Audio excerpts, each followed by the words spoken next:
Thank you. Welcome to this meeting. Date is the 31st of May 2022. God, another month gone already.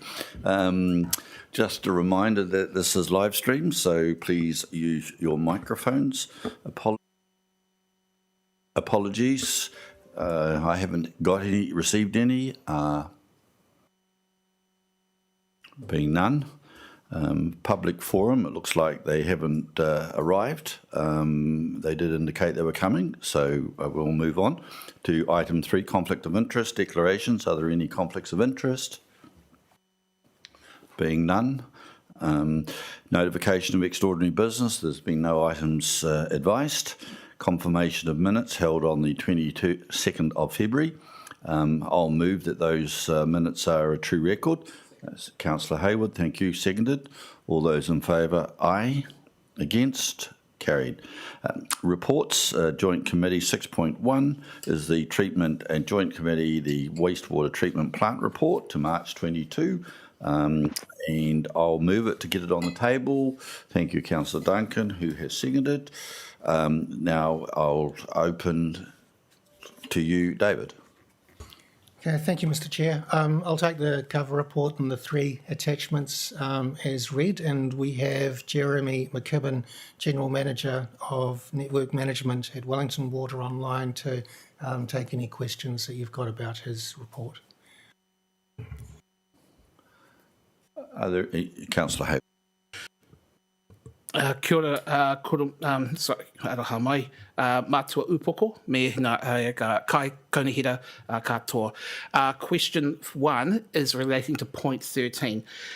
Regarding the sludge settleability testing, how do you ascertain what the baselines are? Because obviously this is in response to recent changes in that, so as to give you a sense of what progress has been made in improvements in that area. Kia ora. So I'm not too sure I understand the question. Sorry, Councillor Hayward.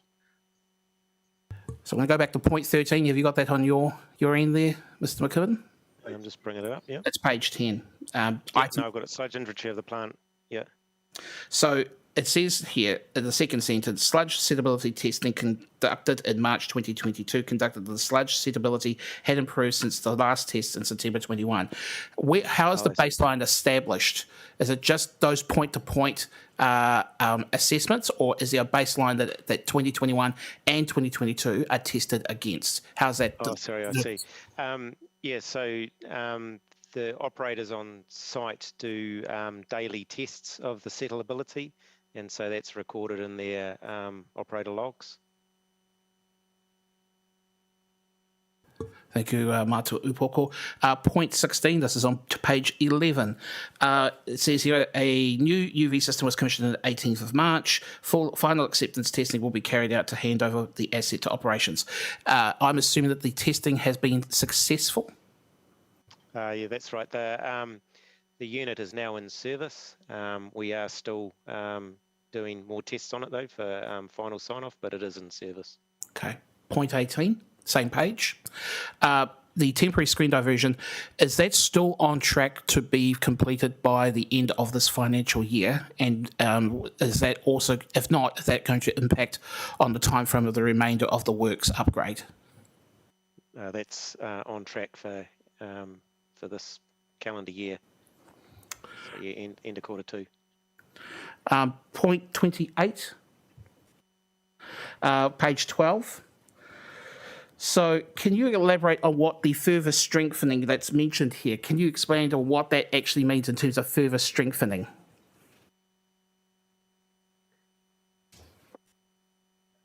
Yes, so the working group looking at the the recommendations for improvements for the regional wastewater treatment plant contract have highlighted a number of areas that we've been putting in place. One of them is the improved communication between the two parties, Veolia and Wellington Water. So we have improved our reporting between the two organisations quite significantly, and both of our structures have been redesigned in order so that we've got better cohesion between the two organisations, which has enabled better monitoring of Veolia, the operator. Final step. Thank you, Matua Upoko. This is regarding point 22, a little bit further up the page. What happens if the agreement between Te Rurunga o Tō Rangatira and Wellington Water is not in place, or an agreement is not in place before the hearings in regards to the substantive application for the resource consent?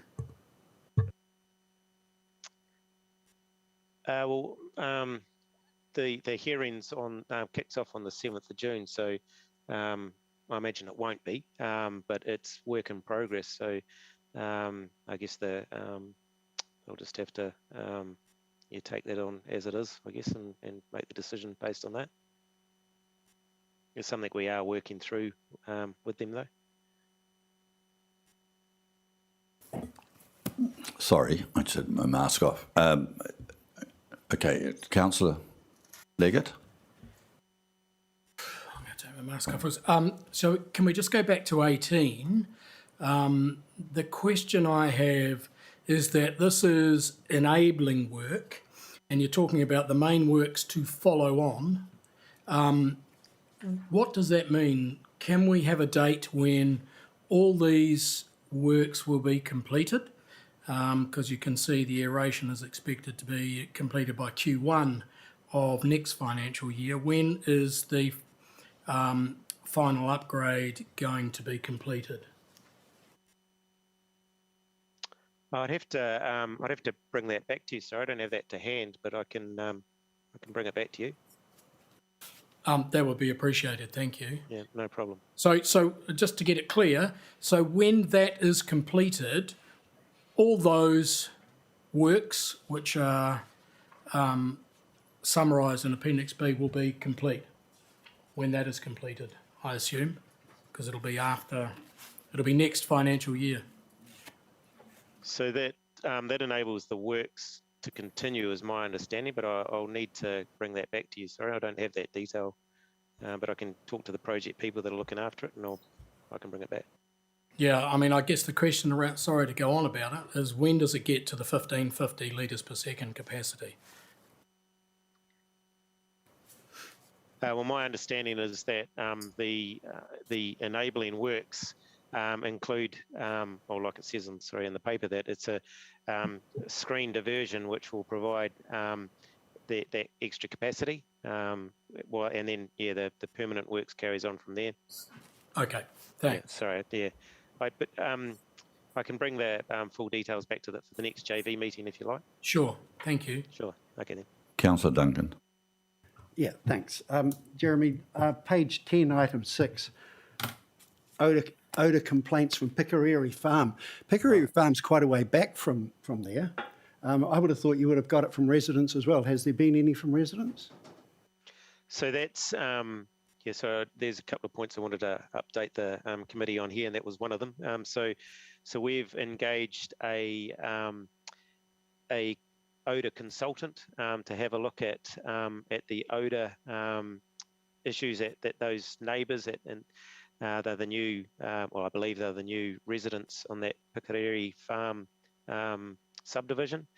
So there's been a couple of complaints from them directly to us, which we've followed up with, and they are the residents just to the south on the Pikariri Farm, and it appears to be relating to very light northerly winds that they're picking up the odour from, and the odour consultant has worked with us, and we need to investigate further options for mitigating.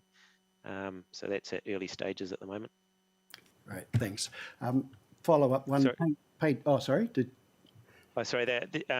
No, that was it for the odour. Sorry. Yep. Carry on. So page 10, item 7. Wellington Water challenging the claim of a sludge carryover on 6th of December, noted in Veolia's report. How's that progressing?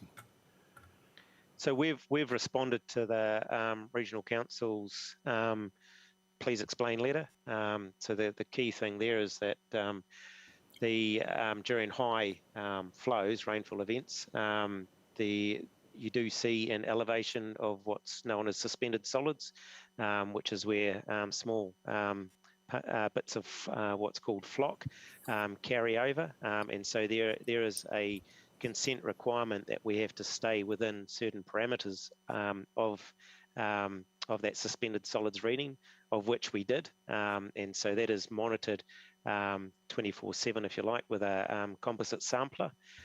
So elevated suspended solids is not the same as a sludge blanket carryover, where you have the entire sludge blanket lift up and you have a thick brown sludge that flows out to sea, which happened in an earlier occasion where we were prosecuted.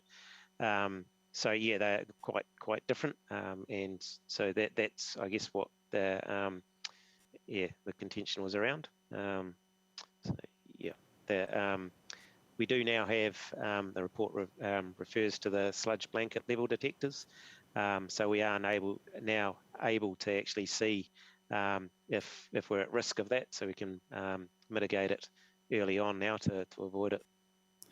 Oh, great. Well, and item 10, I guess, follows on from that, where you have issues with the sludge highlighted the need to take another look at the plant's operations. So is this on top of the Stantec stage 1 report? Well, no, as well as so there was the review. So there's been the review and the recommendations of that. That we're now 50% through the report that's in the agenda. Refers to 16% progress on that. We're now up to about 50%. So that is addressing some of the operation of all 4 of the wastewater treatment plants, and as well as in this case the sludge inventory, that level of 3,500 enables us to manage the sludge loading on the clarifiers. Great, thanks. One more is the item 14, the sludge blanket monitoring that you're talking about. It was installed on March 11. Performance is being monitored. That's 7 weeks now. So how's that performing so far? Yeah, no, it's going really well. We've made some fine adjustments to it just recently. So yeah, all the feedback I've had has been quite positive. So yeah, obviously, I don't know if it is obvious actually. So with the different weather and flows that we have into the plant, the sludge blankets can change in composition. So we just need to monitor it over a full, 4 seasons just to see how it performs. But it's looking promising at this stage. One more. So, page 12, White House Road sewer renewal. Item 27, the subsidence, is it simply a time thing, as the proposed biennial CCTV inspection would imply, or is it the result of intermittent heavy rain, in which case a 2-yearly inspection seems to be pretty inadequate there? Sorry, I'm not in a position to answer that, but I can find out and get back to you. Thanks. Thank you. Just a query from me. I can't recall ever having odour complaints in Titahi Bay to this committee prior to. Am I from other parts of Titahi Bay? Have we ever?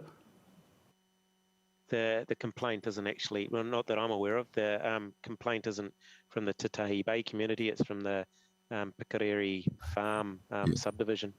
Yeah, I understand. That's like I said, the light northerly seems to be where the complaints arise. So I don't know, if just the location, the air currents affect them more than they do the neighbours to the north of the plant.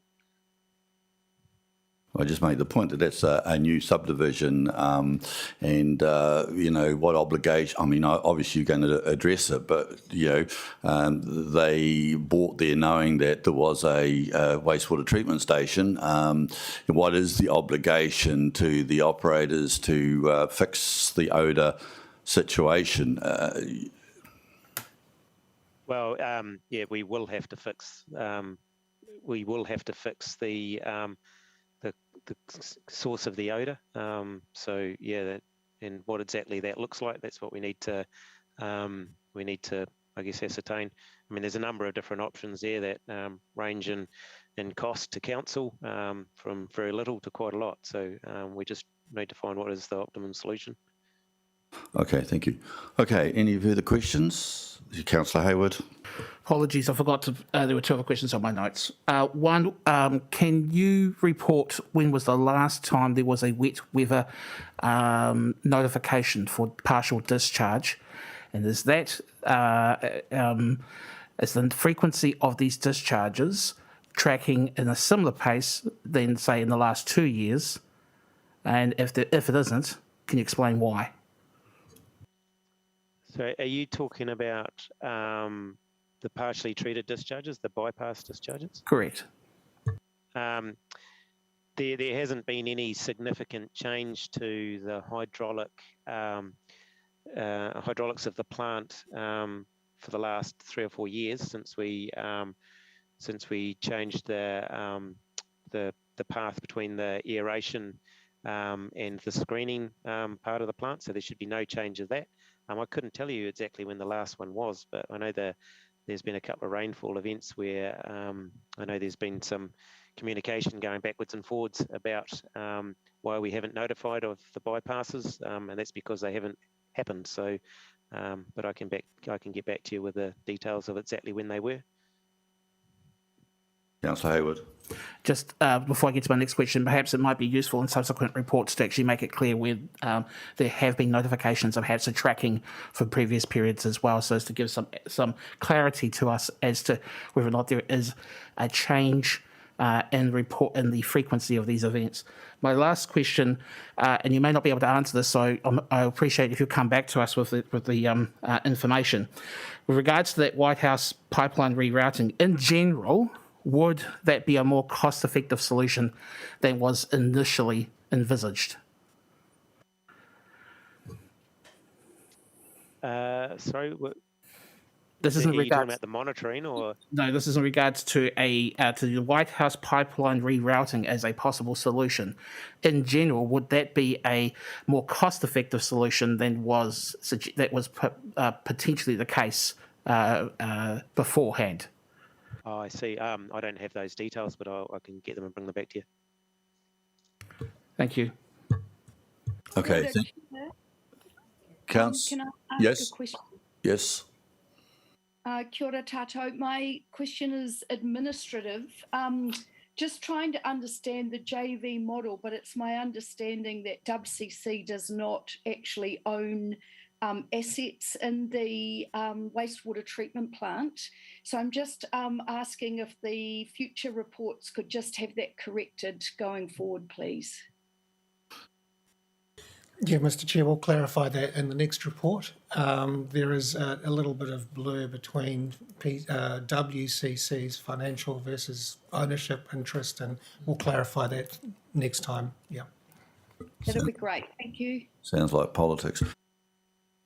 Being no further questions and no further discussion, I'll put the report. All those in favour? Against? Carry. Okay, so we are going to adjourn and go back to the public forum. First of all, my apologies, ladies, for apparently you were locked out. That wasn't intentional. You have Marie and Michelle who are here, and they each have 5 minutes to speak. A reminder, there's no debate, but you are entitled to ask questions. So.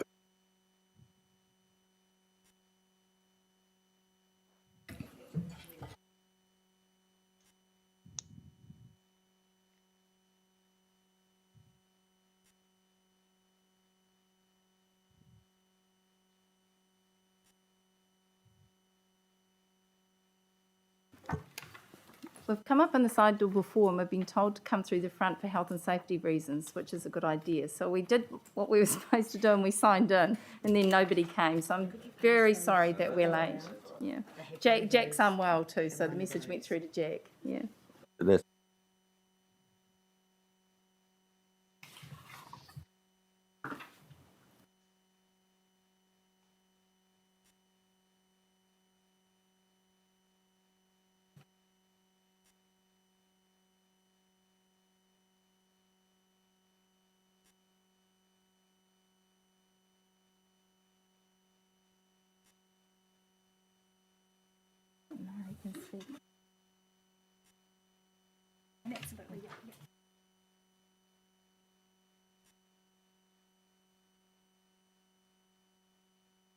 Oh, yeah. Have you got one you're on? Yeah. And Wendy? No, you're sharing. Okay.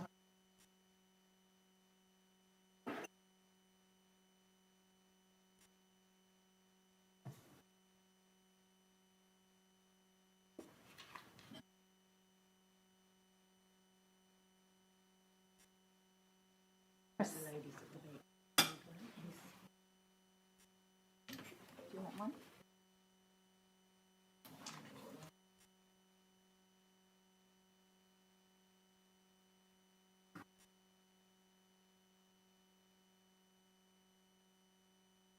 Okay, are we ready to go?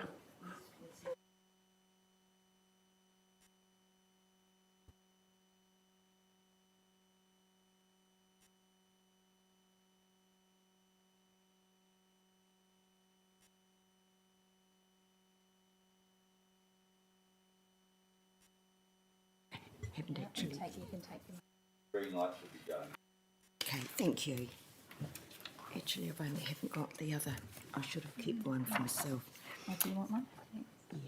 Yeah. I've only one of page 2. Right, today I'm going to talk about, first of all, about White House Road. I saw a man outside in our street, and I went out and asked him if he was a surveyor, which he said he was, and he was. I said, "Are you working on behalf of the council?" He said, "No, Stantec." I said, "That's fine, and I'll show you where some of the manholes are." And then in the afternoon, I received this letter. Part of it goes, "We're now looking at what we need to do to complete the Can't you hear it? We are now looking at what we need to do to complete the upgrade of the wastewater pipe that runs underground from Tom's Road to White House Road. While parts of this pipe have been relined recently, we now need more information to be able to plan the next steps.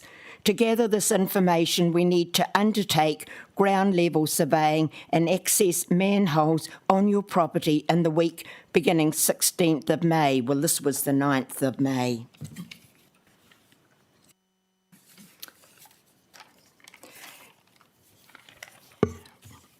And if you go to map number 4, you will see that there never was a pipe from Tom's Road through to White House Road.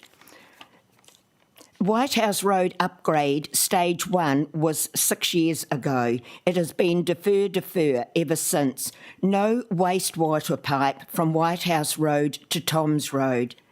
The existing pipe runs through the shopping centre and then the shortcut to the shops and then through to Tariti Road. And then the pipe goes across the road into near Bothamley Lane, which is in between Bothamley Lane and Onanga Creek, which was piped a few years back, to the main sewer pipe, which runs along the beachfront to the treatment plant. There has never been a pipe from White House through the alleyway by the bowling club and down to Tom's Road. And in the photo enclosed, I would like you to look at the size of the wastewater pipe. That's how it used to look in my property for many, many years.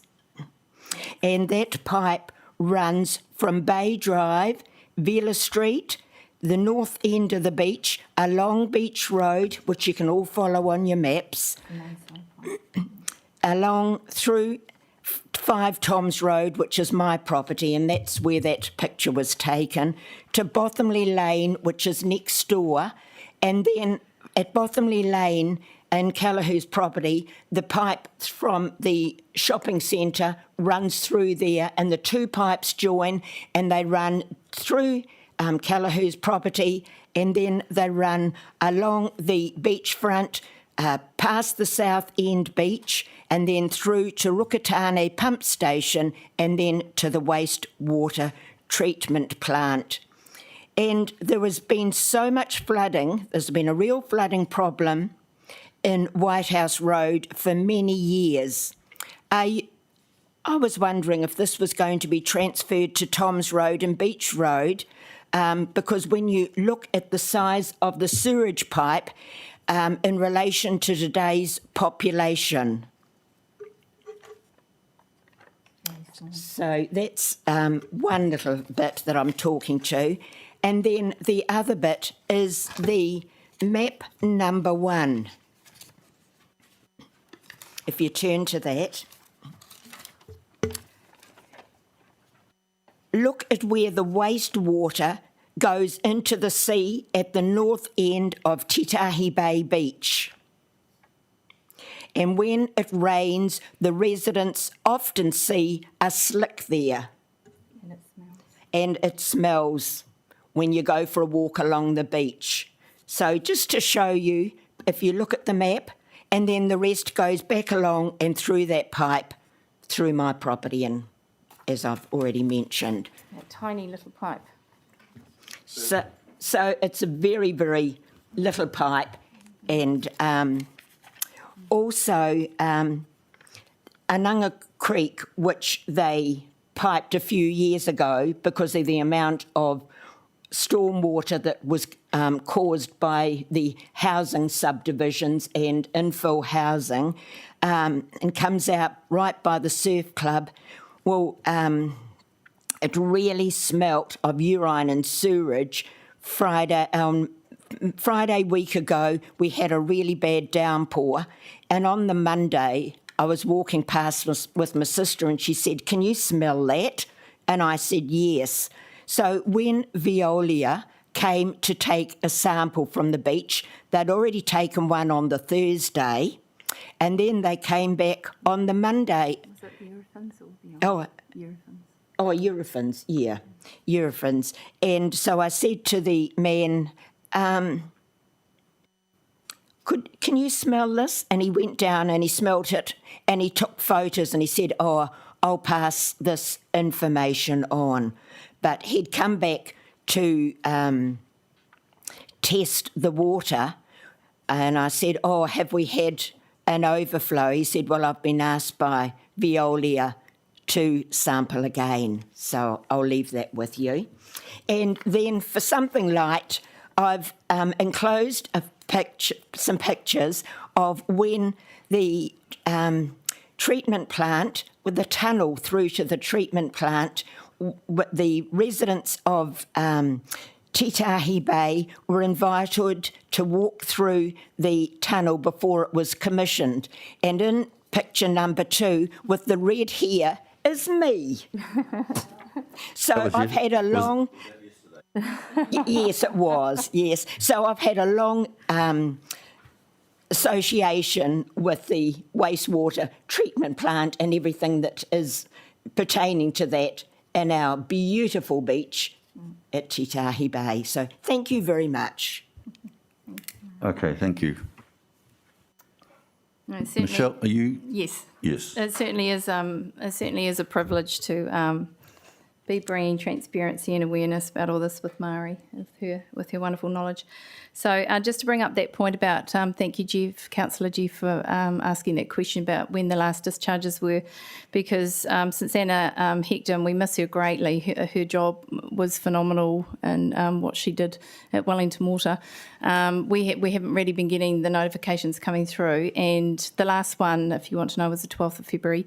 And not this weekend, but last weekend when we had the downpour, as Mari said, she did speak to the guys. So perhaps somebody can help clarify for us exactly what happened, because he was called again to take some shoreline monitoring, and that only really occurs when the plant bypasses. So perhaps somebody could clarify that for us.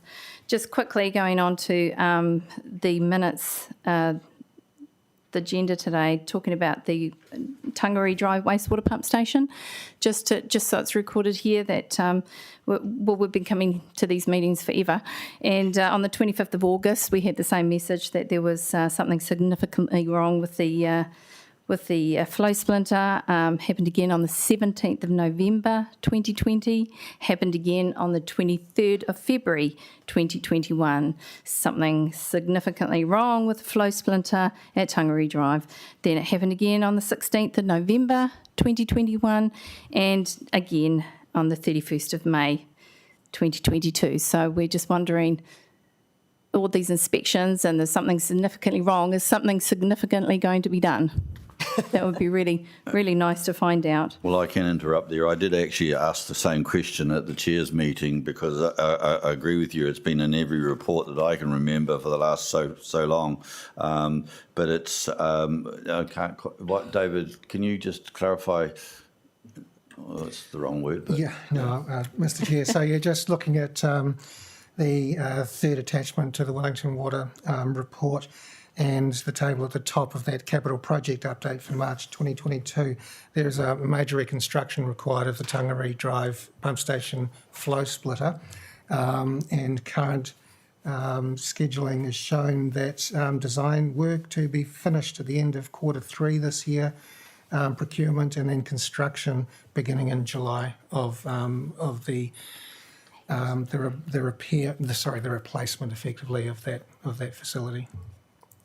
okay, thank you. Thank you. Let's hope it's done because that was supposed to have been done a couple of years ago. Just talking about point 18 now, I'd just like to point out that Murray and I are looking forward to going to the hearing, speaking at the hearing, and just to note that the consent for WGN 2000229 for 36816, which is for discharge to coastal marine for the treatment plant, the maximum in the consent is 129,600 metres cube per day, not 133,920 metres cube per day, which is this figure of 1550 litres per second, which we've seen just pop up very recently. So we will probably be taking that to the hearing and asking the panel to clarify that for us as well. We've just been down to the treatment plant for a visit. We can say that it was fantastic. The people there are just working so hard to get everything in order. It was really good. We'd been there back in 2019 when we asked the council if we could have a visit, and they've done lots and lots of stuff to it. So it was really, really interesting and very beneficial with the hearing coming up to be able to relay that back on behalf of the community. And just one more thing, and that was the report on the sludge overflow. I do know that when we were all notified as submitters to submit, that there was a letter which we'd never seen before, and that letter was embedded on the notification site, and that was from Wellington Water on the 1st of April 2022. And it said sludge had been overflowing from the second clarifier. Overflow is when it completely overflows. There's no two ways, whether you want to call it a sludge carryover or a sludge blanket, it's an overflow. Raw sewage goes out. It's a non-compliant event. So this had been happening and had been discharging from the outfall at Rukatani Point. And this occurred at least 8 times. It's all in the letter there on the notification site. Now, not once was the community advised of this. No notification at all. It was not in the Compliance Authority report of 2021, and it was not in any reports for the from Wellington Water for the quarterly consent reports or the annual reports for the Porirua wastewater treatment plant. So concerning, to say the least. Councillor Jeff asked another good question. Are the bypasses up? Yes, they are. 2021, we had 25. Now, you have to be careful. Bypasses can be wet bypasses, but they can also be plant malfunctions. So we had 2 UV plant malfunctions in 2021, one lasting 11 hours, the other one lasting 18 hours. And then we had these 8 sludge carryover events, and they were bypasses as well. We don't even know. I've got an official information request out about that. These requests seem to be taking longer and longer to come. We're hoping that we'll be mentioning it to the hearing, that we have that out if we don't have it in by the time we go to the hearing. Okay. But so 25 in 2021, that's significantly up from the last few years. Okay. So thank you very much. Are there any questions?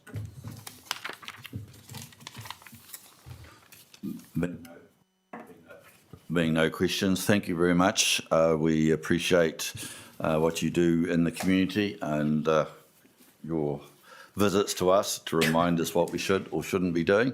So we do look forward to those. Sometimes, no, I'm serious. You're welcome. Okay, thank you for coming. Okay, now move on to 6.2. That's the joint venture water treatment plant and landfill financial report for the third quarter. I'll move the recommendation and put it on the table. Councillor Duncan, thank you. Seconded. Open for discussion. Or David, do you have anything to say? No, Mr Chair, I'll just take the report as read. It's an unremarkable result to the end of the third quarter. There's just a couple of things I do want to point out. As far as the Spicer landfill operating budget goes, we are still ahead on revenue. We've projected a pullback on that as we head into the winter months. And also just to note, we are behind on the capital spend, and that's largely related to the consenting project. That funding would be carried over to make sure we stay on track with that. Thank you. Any comments? Councillor Duncan. Yeah, on page 20, it talks of odour complaints, spike in odour complaints from January to March, and now we've rewritten the PCC Spicer landfill odour webpage to include more to update info on how to complain. Sorry. Point of order. Is it? Sorry. You're on the wrong item. Oh, then, no questions. Yeah. The next one. Councillor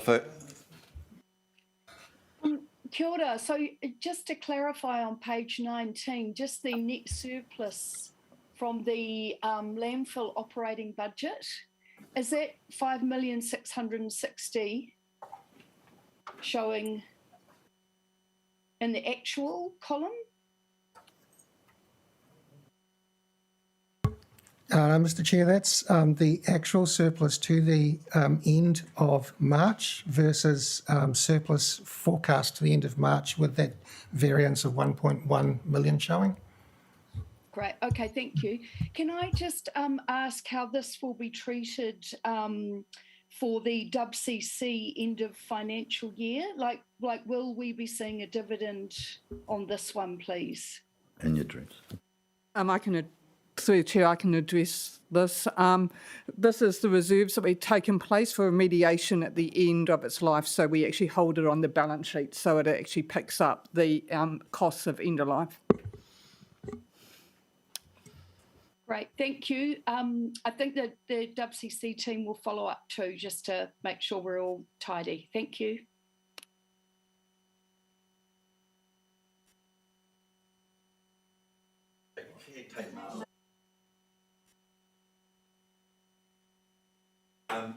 Is there any more questions to that financial paper? That's 6.2, Councillor Duncan. You seconded it? Okay, so all those in favour? Aye, against, carried. Okay, 6.3, which is the Spicer Landfill Joint Committee update, January to March. Now, I'll move it to get it on the table. Councillor Hayward seconded. Thank you. Open for discussion. Councillor Duncan.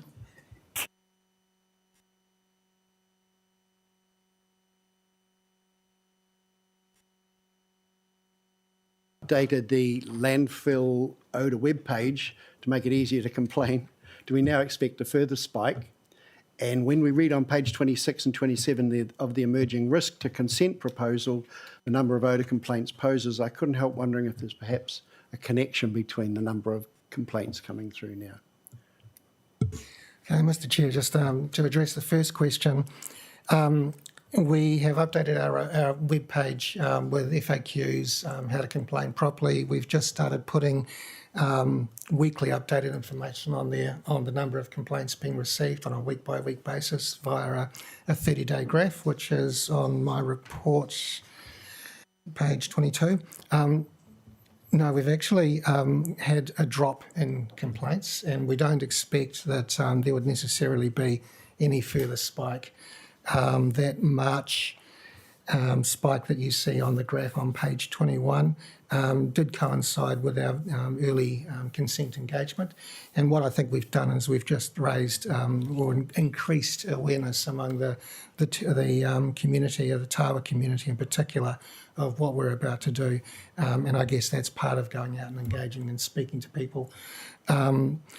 Since then, we've had that liaison group I mentioned here in the report. We had another liaison group meeting last night.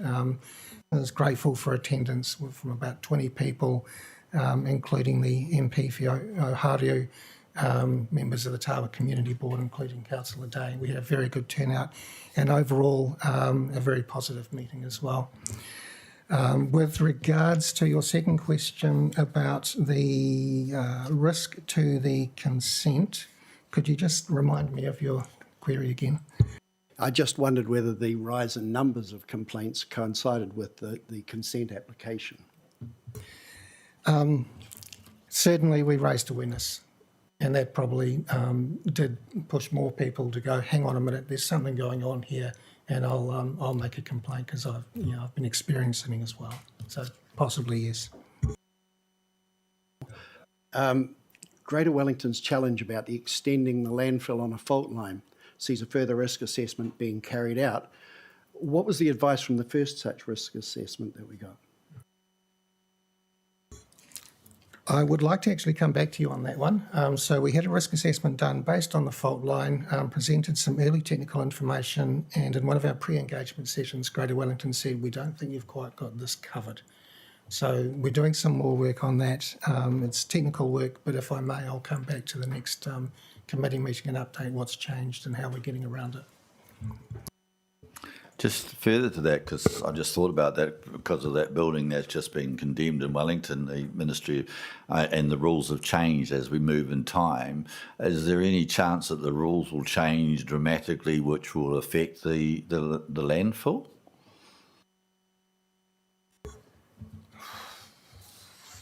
I would imagine, yes, there is a possibility that the rules around building on top of a fault line could be challenged to the point that we are looking at more stronger construction of the cell that we want to put up. If I may, can I put some commentary around that in the next report as well? That lies with our project team working on that consent. That's fine. Councillor Hayward.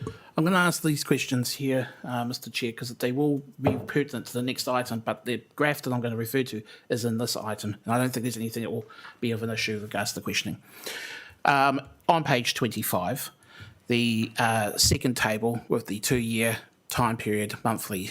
My first question is there any reason for me to suspect that the difference in general between total and domestic drop-off is different for the period before the 2 years? Is this just reporting what it looks like a slight increase, but it's pretty much the same in the previous periods as well? Mr. Chair, the reason I've put that 2-year view in is it just gave you a little bit more granularity with respect to month to month to month change, which you don't get from the 2010 graph above. What that graph is showing is about August last year, we had a bit of a spike of just over 1,000 tonne per month, and it looks like that's actually remained at that elevated level, which would lead back to that higher than anticipated revenue for the year as well. Just to understand your question, Councillor Hayward, you'd be interested to know whether that was a repeated pattern for the 2 years previous? Perhaps, yeah. Let's say for the sake of argument, the 2 years previous. 1819. I'd like to clarify that next time. I can't picture the graph. Okay. One more sub. In that graph as well, if I've read this correctly, it means that domestic drop-off represents 1/6 of the total amount of refuse that's come in, and domestic drop-off is those who come, regular Joes, Hohepa six-packs, who are coming in with the trailers and dropping off that waste. Yep, that's correct. Yep. Thank you. Councillor Foon, have you got a question? I have quite a few actually, but we'll just muck through and see how we go.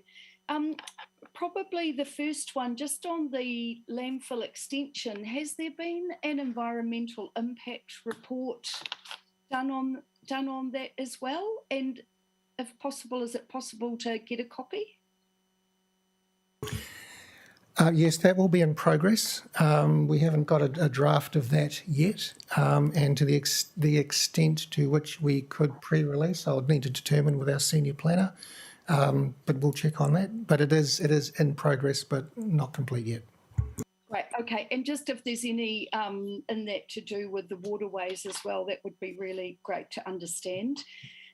Just in terms of the odour, just around the settings that have been in place around the gas, sorry, it's got a technical term that I'm not so au fait with, the hydrogen sulfide,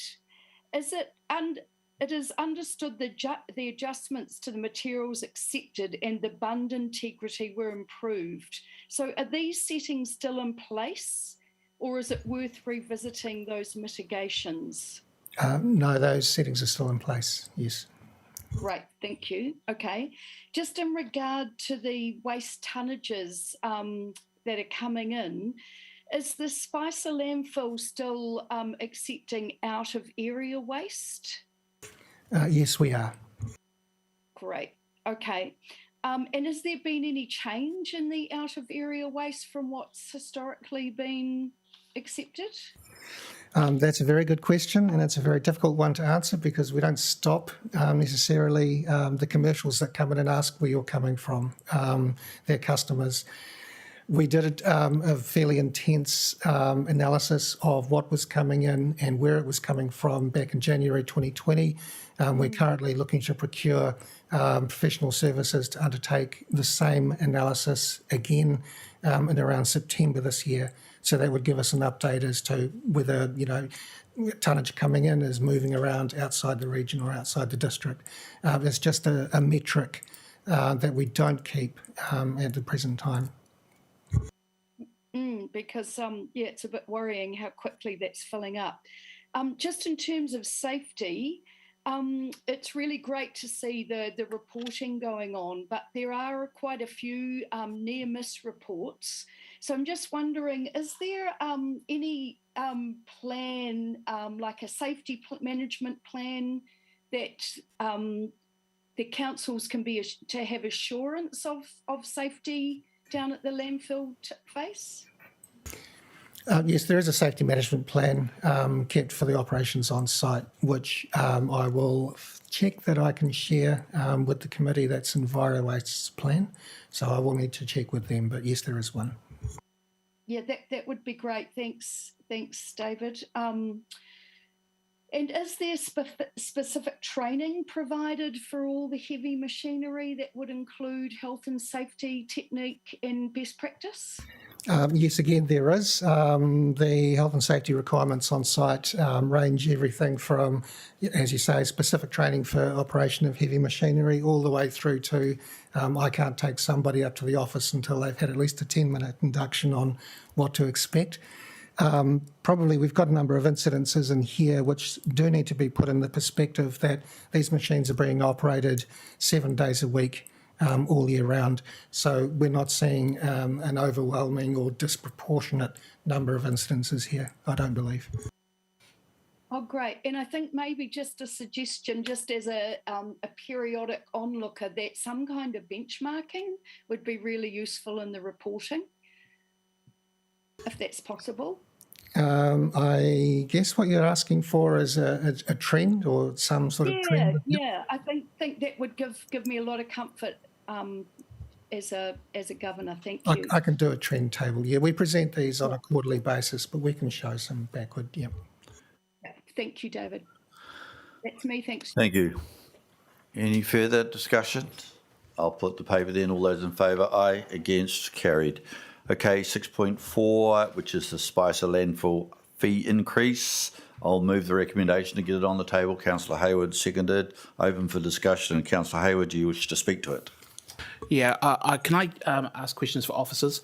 The first one is, can the officers recall in the previous meeting of this committee where I asked that when it was foreshadowed that we were going to talk about a potential fees increase at this meeting, that some material would be coming forth around an alternate way of funding the fee structure so that there would be a better balance between non-household collection, household drop-off, and for the sake of argument, commercial providers. Sorry, can you clarify the question, please, Councillor? Does anybody remember what I actually said to officers in requesting this information about wanting it as part of a discussion on fees increases, whether or not we were looking at an alternate model or commentary around an alternate model that had a split between household collection and the rest? I can't recall that, but however, I'm getting old, so my memory might have that's gone. fine. I'll comment on it. So if you can confirm, what we're talking about is the possibility of a differential tonnage rate depending on where the waste is coming from, whether it's collected from household, dropped off domestically or commercial. Correct. Okay, so the difficulty with that is that regardless of where it's coming from or who it's collected, the $10 waste levy, which is now increased, remains the same per tonne regardless of where it's coming from. The liability on the ETS charge remains the same per tonne regardless of where it's coming from. And the cost of operating, again, remains the same irrespective of where it's coming from. We currently have a form of differential, if you like, which is that your domestic drop-off at the landfill itself is charged per trailer, per car, etc., as opposed to per tonne. But those charges for your trailer, your car and van and ute, etc., are still based on the charge per tonne. Regardless of where it's coming from, who's collecting it, who's dropping it off, that basic tonnage rate is the same in terms of the expense that's incurred. Sup, Mr. Chair? Thank you, Mr. Chair. Why would, in spite of that, why would we not contemplate a different approach to this, especially when, as been shown in the previous item, 1/6 of our waste is actually not coming from households, and we have enough anecdotes to prove that there are issues around fly tipping and other non-compliance in terms of removing of household waste, that we would consider that we could try and meet our obligations to both the waste minimisation levy and the ETS and the operating costs for the plant, as well as helping to give relief to households.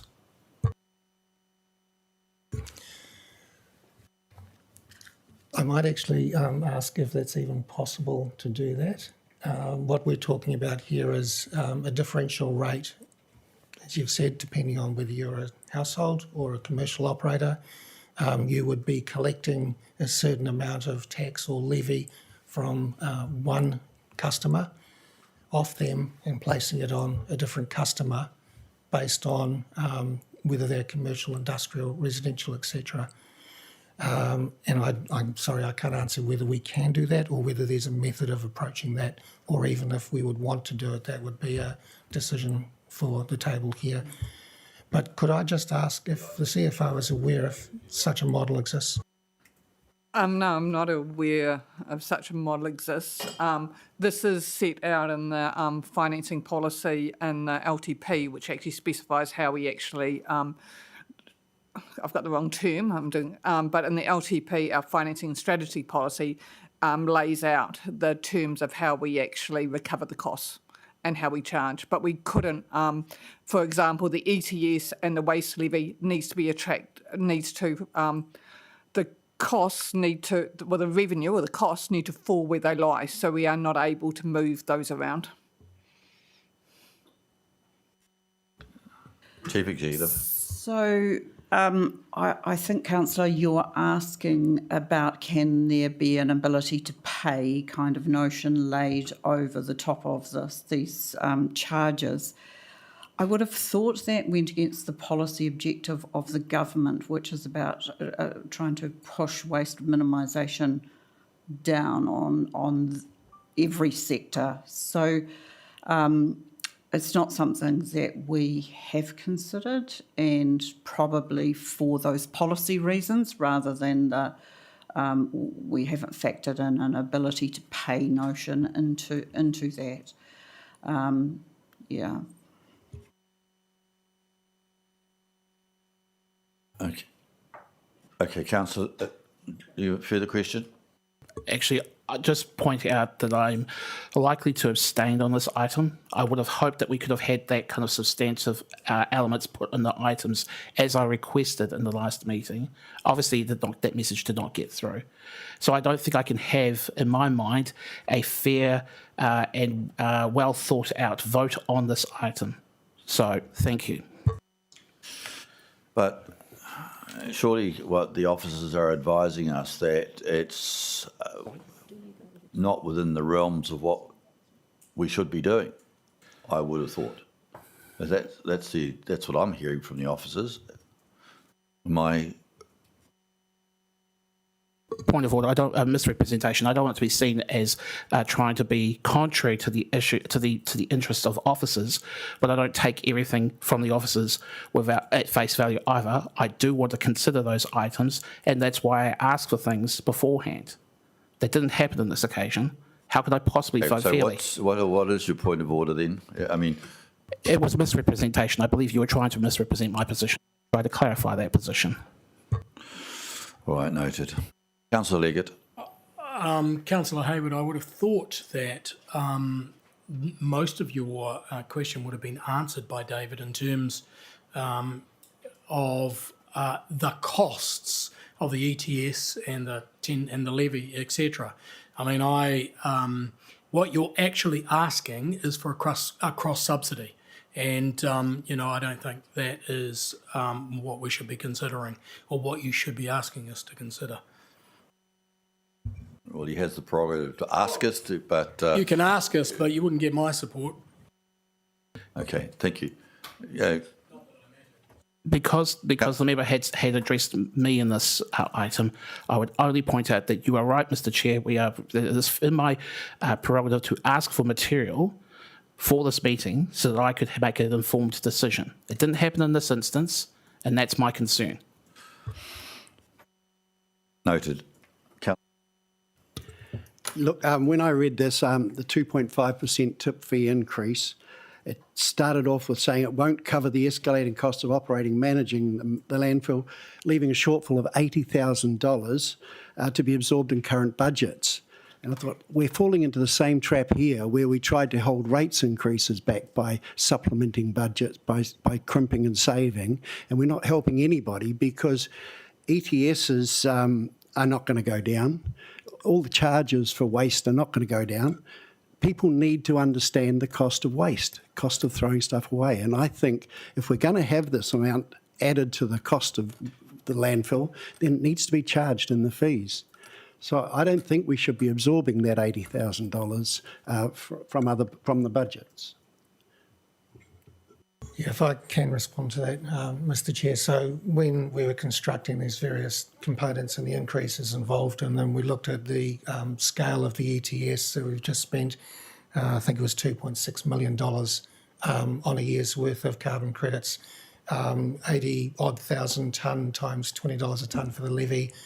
My consideration was that we were looking at an escalation in the operating component of about 80,000. And what I was trying to do here was to let's just soften it a little bit. We can take a 0.1% off, absorb some of that on the understanding that we are heading for a higher revenue outcome than we had expected. That was the principle in play here, but I'm happy to take a modification to that if it's agreed. What concerns me is that people won't get the feel that waste is something we're actually trying to minimise. If we're trying to minimise the cost of them, then it's not being felt. We need to make an impact with what the cost of waste is, and we need to reflect the true amount that we're spending to reflect that. We'll come back to that. Councillor Foon, have you got something to say? Sorry, have you? Yes. It's just another administrative point out that on page 34, I think you've got a price list of fees across Porirua, Wellington and Hutt City. I just want to point out that the price you've got in for the commercial fee is not 96.07, it's 196.07. So I wouldn't like you to think that we were undercutting everybody on the commercial rate. Thank you. Could Noted. that be could that be corrected, please? And it's not political, Chair, just administrative. Thank you. Can I Councillor add? Duncan, yeah. Yeah, I just want to add to that the actual table on 34, the numbers differ on the proposed Porirua numbers from the table on 33. So I think they need updating. Okay, Councillor. Yes, I was confused about the comparisons as well. My question was on the $80,000. What sort of difference would that make to the price increase? Is it significant? It's 0.07%, so it would it's not worth make. it.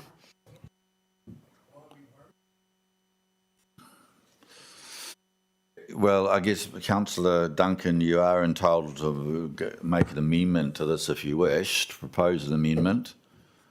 Yeah, then if I could do that, if somebody could word it for me. Which is the, so just refer to the page 32, I presume you're referring to 32? Sorry, can I just ask a point of clarification here? So, Mike, you're doing this. Did I hear you correctly? It's 0.07, so that is less than one. I quickly calculated that off of the revenue of this year versus the 80,000 next year, and it doesn't actually put in any growth. And the trend is so 0.07%. Just double checking my calcs. We'll round it down anyway.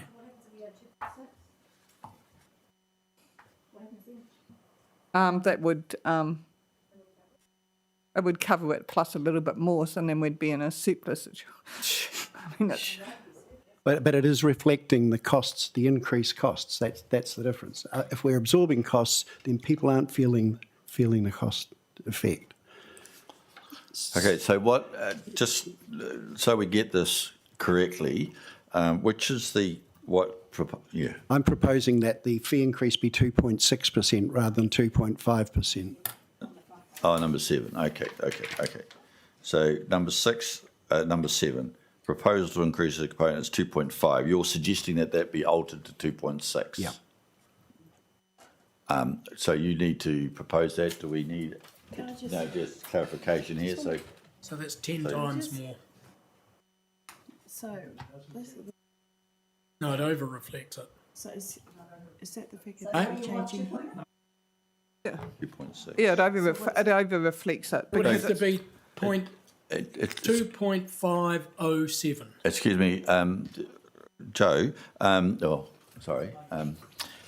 17%, which is the, in the recommendation, agree to increase the spice charges by approximately, this is item 2. So would that have to be altered as well? That's what we'd have to alter. We'd have to do that, and then we'd have to change the schedule attached. So it's quite a complex. So the 17% would have to go to 17 point something or other? Well, no, because the 17% has also got all the other things associated with it as well. So it's... Point of order. Yeah, it's a If I could perhaps drop that idea, it sounds to me like it's a nightmare. I was trying to work out how to do that on the... Yeah, okay. We'll accept that. Okay, any further discussion? The intention was good, but, any further discussion? Being no further discussion, I'll put the report then. All those in favour, aye. Against, carried. I now declare the meeting closed. Thank you very much for your attendance.